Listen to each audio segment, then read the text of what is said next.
Hey peeps, so those of you that know what I look like know that I look very different, obviously, and I'm going to get into that. So I'm going to talk today about my experience going to the Gooblagoon water park. So while my appearance is the obvious part, I'm going to start at the beginning.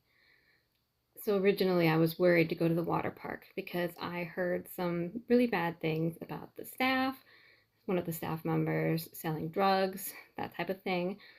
But I was reassured that there was new staff hired, especially the cashier at the front, and that everything would be fine. At first, when I was checking in, everything seemed fine until I started to walk away from the cashier, River. I started to walk away, and he said, "Shawty, what that thing do?" Which is like so weird and uncomfortable. I'm supposed to feel comfortable going to this water park. I'm in my swimsuit. I'm supposed to feel comfortable, not creeped out. Which leads me to my next issue. There was a lot of weirdos taking pictures on their phones of the people at the water park. It was so weird. And the manager of the water park acted like he was trying to do something about it, running around looking for the creeps. But he really didn't look like he knew what he was doing. Like, he didn't care.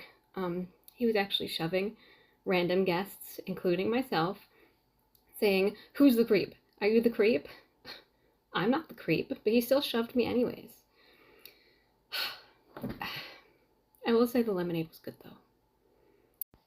Okay, so now I'm gonna finally talk about my illness that I got from the Gooblagoon.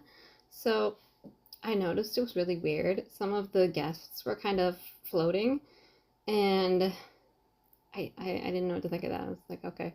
I mean, I've seen some weird stuff before, but whatever. I had more pressing concerns, like the creeps at this water park and being shoved. But anyways, I have now learned that that is a side effect of this new illness I've gotten. The doctors don't really know what it is. It does have some similarities to Ebola. Like, my organs are kind of dissolving away, which is really not healthy, you know. So really, we've just been calling it Ebola too because we don't even know what to say about it.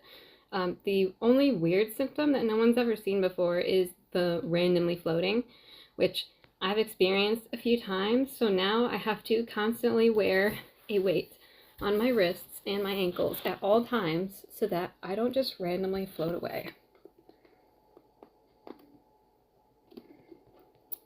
And if any random McDonald's employees suddenly come down with a case of Ebola too, that's not my fault. The Gooblagoon is liable for that as well, not me.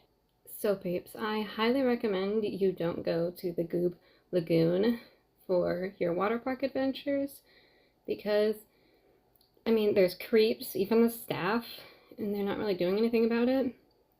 There's so many dangers, and you really don't want to get Ebola too, like I have. So wish me luck on my treatment of my Ebola too from the Gooblagoon, and don't forget, peace and love.